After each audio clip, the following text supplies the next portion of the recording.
আজ আমি একটি সম্পূর্ণ অন্যরকমের ভিডিও করব। এই ভিডিওটা হবে গত 4 দিন আগে ফেসবুকে আমি একটি পোস্ট করেছিলাম। সেই পোস্টের ভিত্তিতে সেই পোস্টটি নিয়ে বেশ আলোচনা সমালোচনা তর্ক বিতর্ক নানা প্রসঙ্গ নানা কথা হয়েছে। তো যাই হোক, প্রথমত বলে নিই ওই পোস্টটিতে কী আছে। আমি পোস্টটিতে লিখেছিলাম, বর্তমান সময়ে সবচাইতে সস্তায় যদি কিছু পাওয়া যায় শিক্ষক। এর সঙ্গে বলেছিলাম যে শিক্ষকতা করলে মান্থলি যেটা পাওয়া যায় 2 থেকে 3 হাজার টাকা। কোয়ালিফিকেশন ছিল MA অথবা MSc সঙ্গে বিএড।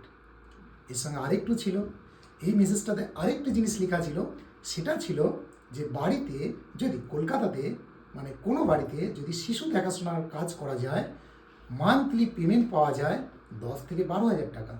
কোয়ালিফিকেশন বলেছিলাম প্রয়োজন নেই। তো এখন এটা নিয়ে অনেকেই ভেবেছেন আমি হয়তো কোনো পেশাকে ছোট করার জন্য বা কোনো মানুষকে ছোট করার জন্য। একদমই নয়।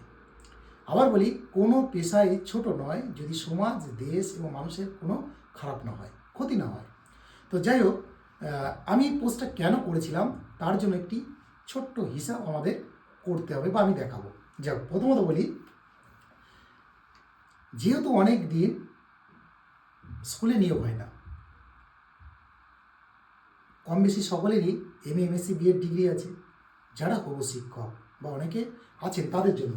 তো যাই হোক, আমি বলেছিলাম 35 এজের উপর নির্ভর করছি। যাই হোক, আরেকটি কথা বলি, আজকের দিনে কোনো শিশুকে পিতামাতা যদি বড় করতে চান সুস্বাস্থ্য এবং সুশিক্ষা দিয়ে, তার জন্য মিনিমাম যেটা খরচ আমার মনে হয়েছে সেটা 5,000 টাকা।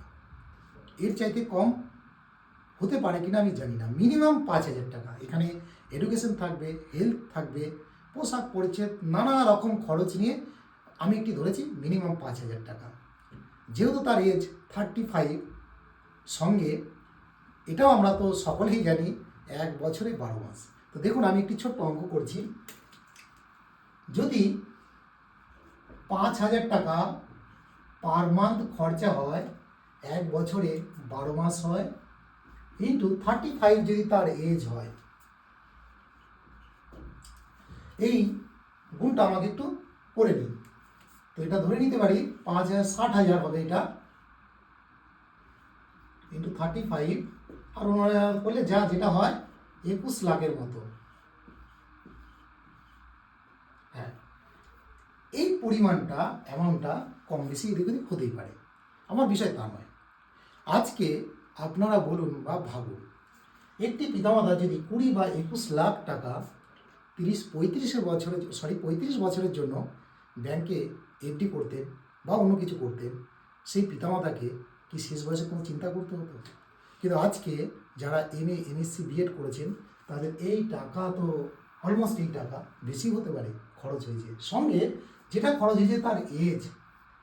কিন্তু এরপর বলুন আরেকটি পয়েন্ট, যেখানে আমি বলেছিলাম বাড়িতে কাজ করার জন্য পেমেন্ট বলেছিলাম 10 থেকে 12,000 টাকা। আপনি ভাবুন, সে আজকে 15 বছর থেকে বা 18 বছর থেকে সে কাজ করছেন, তার বেতনটা আপনি যোগ করুন, যার প্রিভিয়াস নো ইনভেস্ট বললেও চলে। এখন এই প্রসঙ্গে আমি বলে দিই, আমি কোনো পেশাকে কোনো মানুষকে একদমই ছোট বা আলোচনা করার জন্য নয়। এবার আপনাদের মনে হতে পারে আমি বলেছি, একদমই নয়। আমি সঠিক পারিশ্রমিক পেলে সমাজের ভালো কাজের জন্য যে কাজই হোক আমি অবশ্য করে করতে রাজি।